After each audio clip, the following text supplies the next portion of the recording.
An interesting helmet here today. I'm sure most of you probably know what this is from the second you looked at it. Some people wouldn't, though. It is a Spanish clone of German stahlhelms. This is the Spanish M42 79, and a lot of people will sell these as German helmets because, well, they kind of look like a German helmet, but they just certainly aren't.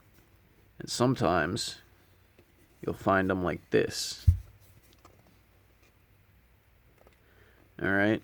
Now, the story behind this one is I found this helmet at a guy's house, and he sold it to me with a couple other helmets and a bayonet. I got him for a great price, pretty much, and he thought this was a German helmet. And there's just a well, I don't know where to begin with it, but there's a number of things that'll tell you it's not German. One is, the first thing that pops out for anybody is take a look at that decal. It's clearly just a sticker that's peeling off, and it's poorly placed at that. You can see there's a rivet underneath it. That's another thing that you want to look for is the number of rivets on this helmet. I think there's about 5 of them, and old German helmets just didn't have that. There's they're like flat, cheap rivets to hold in the liner.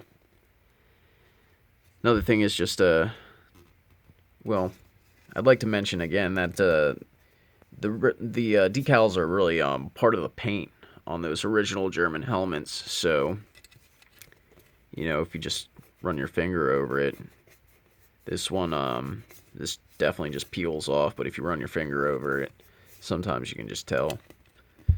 The paint on these helmets is pretty awful, but that's something that's notorious for these helmets.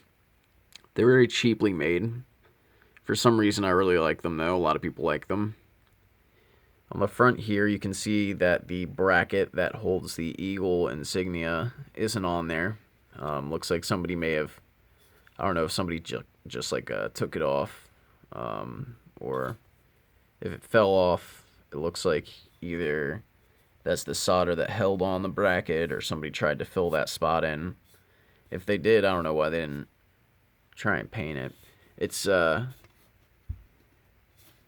something that I feel like a kid maybe slapped a sticker on it, and it just moved around, or like somebody put a sticker on it just to kind of play or reenact. Anyway, moving on.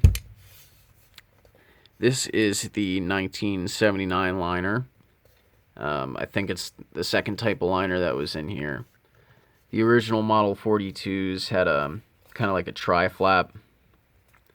And as I said, these were put in about 79 when they were redoing a bunch of the helmets.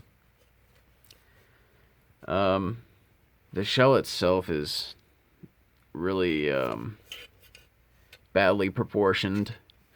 And if you run your finger over the edge of that helmet, it's kind of rough and sharp in some spots. Almost feels like you're gonna cut your finger on it. German helmets, a lot of them have that roll. Some of the later ones don't, but the chin strap is just canvas, and it's really stiff. You can see how cheap it is. There's buckles at either end there, and you can remove it altogether. You can see where some of this leather is just kind of worn out, and it's just like, it's just staying in place like that.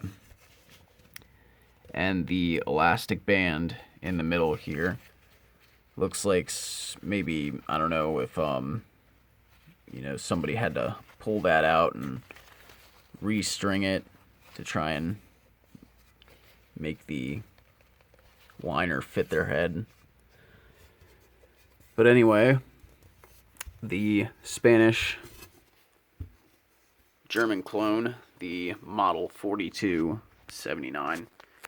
They're pretty interesting helmets. You're not going to find them in fantastic condition usually, but for some reason I like them. I like cheaply made military stuff for some reason.